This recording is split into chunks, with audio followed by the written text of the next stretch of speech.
Hi, Bob here from Silver Fox Fitness, and welcome to migraine and neck pain relief exercises.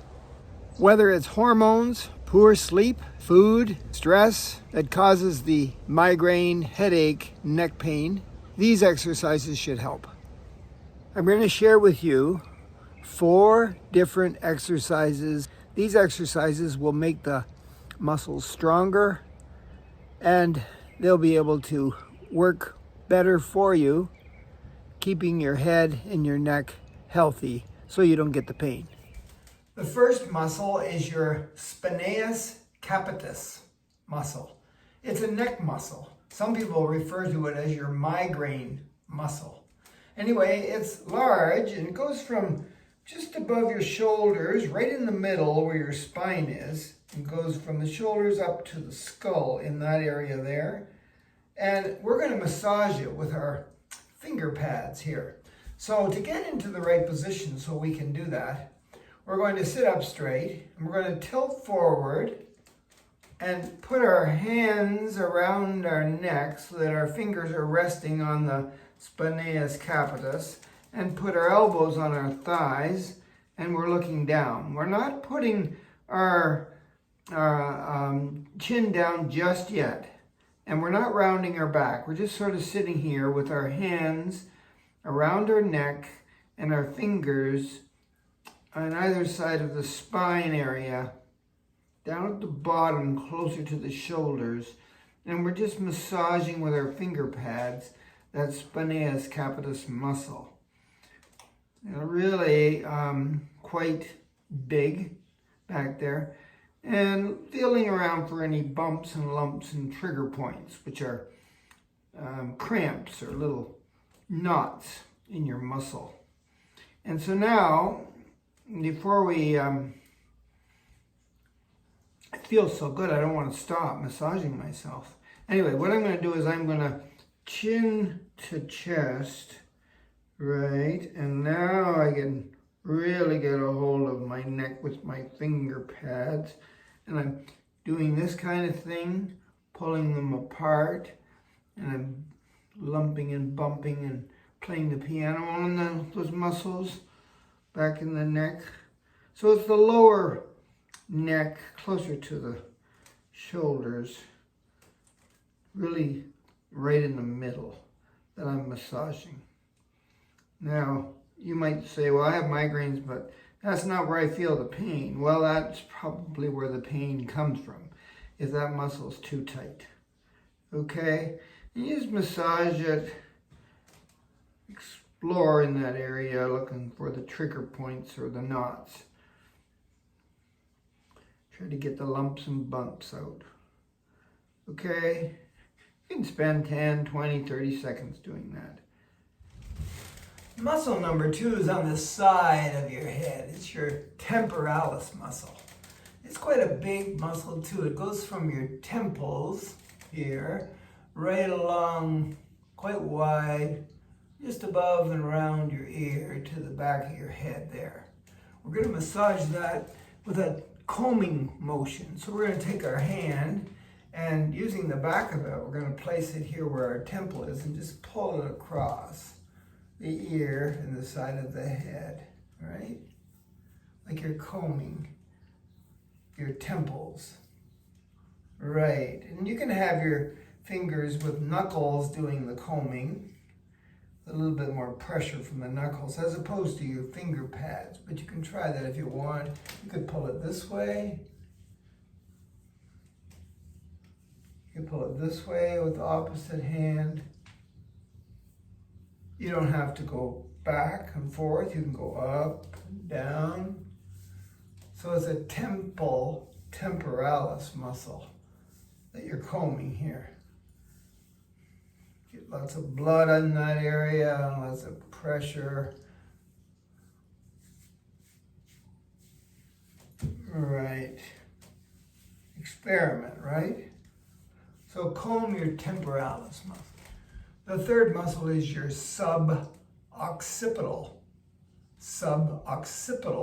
muscle. So you've got your skull here at the back, the bony part, and then right below that, there's a soft area. Before you get down into the neck, just a little soft indentation on either side below the skull. I'm touching it now with my fingers, right? Okay, we're going to work that. So to do that, you're going to sit up straight.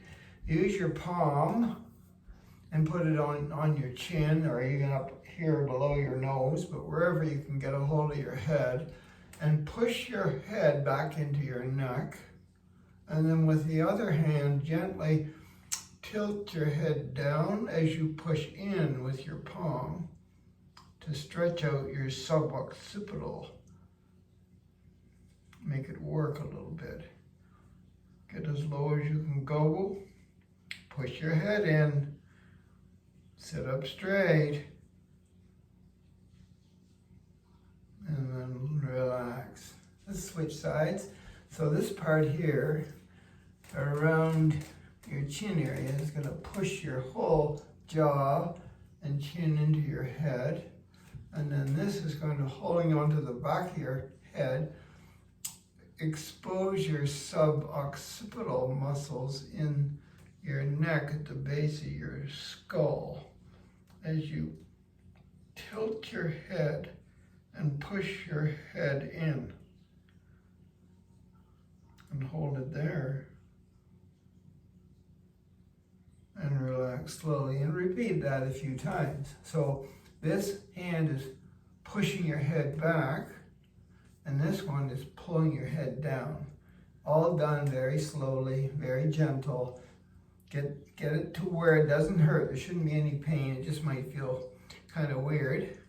And then when you get to that position where your head is tilted and pushed in, hold it there. What, 5 seconds, 3 seconds, 10 seconds. Relax, switch sides, do it again several times. Okay, and the last one, number 4, it's your levator scapula upper trapezius. Holy cats. Your levator scapula. It's kind of like a collarbone muscle, neck muscle, levator scapula, and then you got your trapezius, which covers that whole thing over your shoulder blade and into your neck, your trapezius. So the upper trapezius and the levator scapula. It doesn't matter as long as you understand that there's a lot going on in your neck and your shoulder blades and your collarbone and the muscles that are involved in all that. But the exercises, there's 2 parts to this, A and B, and they're quite easy. So first of all, we're going to turn our head to one side and look over our shoulder, and then grab our head and very gently pull it down so that your nose is sniffing your armpit. Otherwise, sit up straight. So you could call it the armpit sniffer exercise is part A. To work all those muscles in that collarbone, shoulder blade, neck area. And you hold it there. And then let go of your head and turn your head back to center. So we turn our head, this is part A, turn our head to look over our shoulder. That's as far as I can go on that side. Grab the back of the head and pull the head down so that your nose sniffs your armpit. And hold it there, the levator scapula. Okay? And then relax. And then repeat on the other side. It's just turn the head, tilt the head down to so your nose is sniffing your armpit. Want to see it one more time? Turn your head, look over your shoulder, pull your head down so your nose is sniffing your armpit. And relax. Maybe hold it 3 seconds, 5 seconds, 10 seconds. Do it a few times till you get used to it. And then every day, give it a whirl. So I look over my shoulder, pull my head down so that my nose heads toward my armpit. The levator scapula, part A. Good work, relax. And then part B is the upper trapezius. So your trap envelops your shoulder, shoulder blade, collarbone, neck, right? We're doing the upper part. So we're going to take one arm and bend it so it's, at 90 degrees, like so. Here, I'm just going to put it behind our back, right? So it looks like this back there. Right. Bent arm behind your back. Then with the other hand, pull the head to the side, gently. So you'll feel it in this area here, the upper trapezius. Tilt the head and hold it there with your bent arm behind your back. And relax, let go of everything. So when you take your bent arm and you put it behind your back, that starts the upper trap, going, hey, what are you doing? What are you doing? And then you want to really get to the part that goes over the shoulder and up into the neck by grabbing the head and gently pull it away from that shoulder to the side. Think about your range of motion. How far can you go and sit up straight? So we're not leaning, we're just working on the head and the neck with the arm behind the back. The upper trapezius muscle. You got one on both sides. It's big. And if your shoulders are not strong and not flexible, you could have lots of problems in this area, causing headaches, migraines, neck pain, and that should help. So that was the fourth one. So try them all. Which ones are best for you? I don't know. Maybe they all are, maybe none of them are. But give them a whirl and be gentle with your head and your neck and try to think about your posture throughout and do everything slowly and very carefully because your neck is important.